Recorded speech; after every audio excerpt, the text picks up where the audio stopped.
So just know that if the guide asks you to be back at the bus at 10 o'clock, 12 o'clock, whatever o'clock, please be there.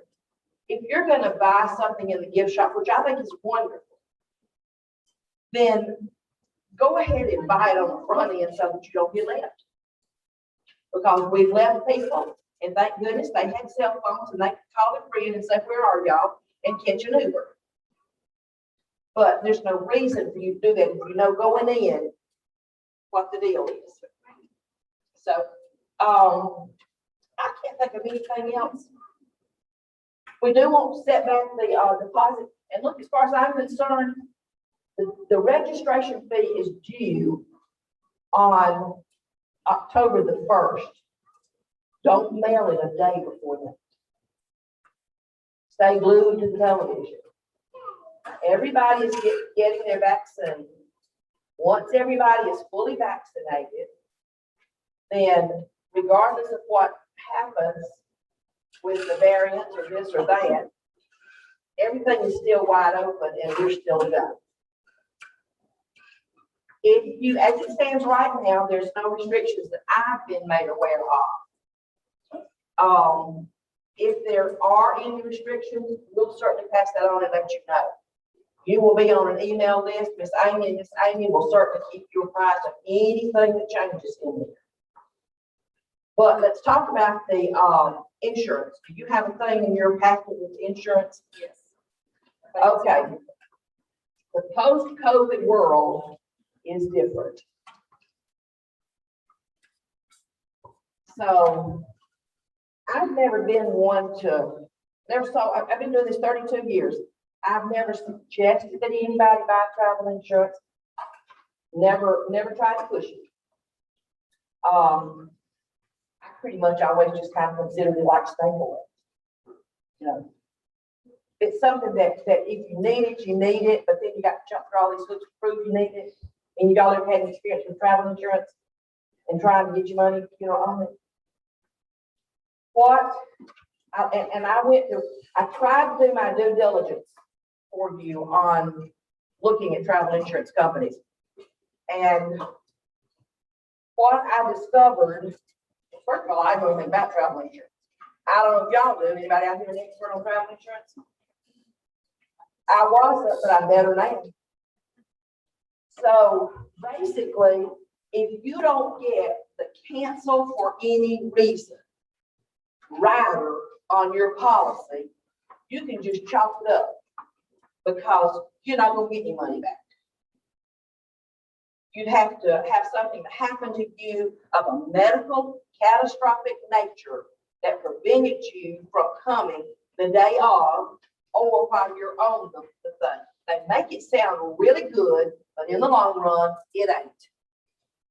So if you get the cancel for any reason, if the board says, hey, wait, things have changed, y'all aren't going, then you can file a claim on the cancel for any reason coverage, that rider on your policy.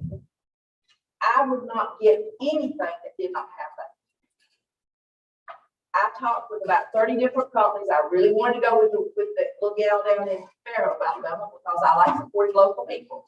And they're a really good company. But this is the only company I could find that would allow us to have the cancel for any reason coverage. So I cannot sell you this insurance.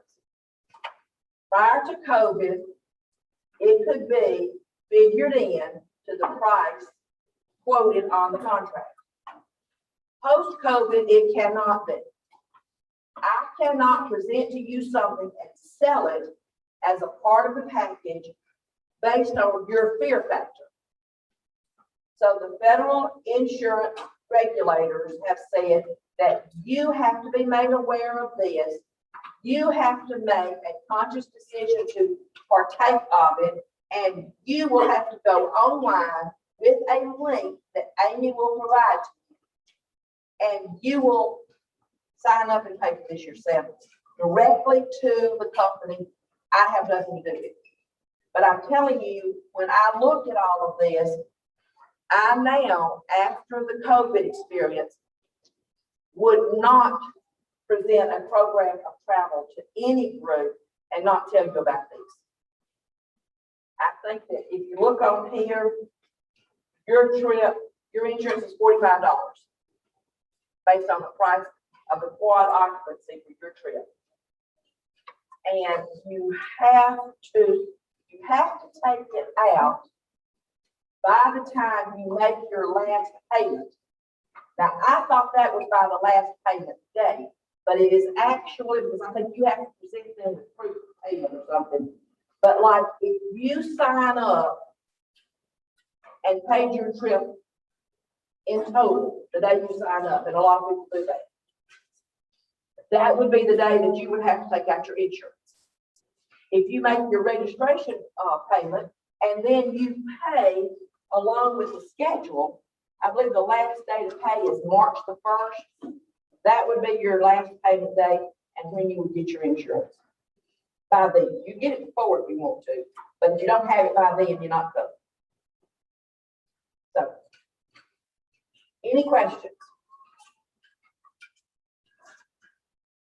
Like I said, my phone number's on all the papers. You can call me. For any reason, it's 75% non-refundable. Let's say you pay for the whole trip, and for some reason we have to cancel. How much would be 75% of whatever. If your trip is $1,000, then the insurance company's gonna give you $750 back. And this was the best one I could find. Most of them now will not do cancel for any reason for schools. And secondly, they won't do cancel for any reason where the reason for canceling is tied to COVID. Now, if you went to the beauty parlor today, we're going in the morning, we're leaving in the morning, this is what they told me. And you go to get your hair done and it turns green instead of black. And you wake up, look at yourself in the mirror and you say, oh dear heaven, I can't go to Washington looking like this. You can cancel for that reason. But the other insurance companies that I talked to, there's about 30 of them, did not allow for, if the board says you can't go because of COVID, they can cover that. Now, if you go outside, maybe you travel a lot and you have a travel company that you prefer to use, there's a lot of them. Insurance, yeah, insurance, travel insurance. Allianz is a lot of, there's just, you be careful when it says, is COVID covered? It'll say yes. But you got to catch COVID yourself and provide medical proof that you personally have an active case of COVID at the time the trip is set to depart, or else they're not going to pay for it. It will say in the repatriation part, do you pay for COVID? Yes, if you are on the trip and you get hit with COVID on the second day, you have to go to a doctor where we are. You have to be tested, and they have to fill out, the doctor has to fill out all the paperwork. This is the only one that I found that said if the Board of Education cancels on us, they'll cover it. Thank you for that. But another question, so from 2 years ago, when it was canceled because of everything, the deposits weren't refundable, but everything else was. If that scenario happens again, and you don't get the insurance, you get not anything back. Nothing.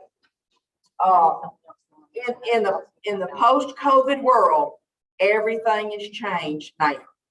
So that is why we are offering the insurance. Now, he's brought up something that I don't want to forget. Anybody here was registered to go 2 years ago? Do you have your vouchers? If you were registered to go, you have yours. When you get ready on the 1st of October to fill out your registration forms for everybody, staple that voucher to this form, just like it's a check, and send it in. I had a lot of different schools I worked with. Was your voucher $200? Okay, so that's your registration and deposit. So staple it on there just like a check, and send it to me. There's lots of people in our community that probably have some of those vouchers that would love to sell them to you.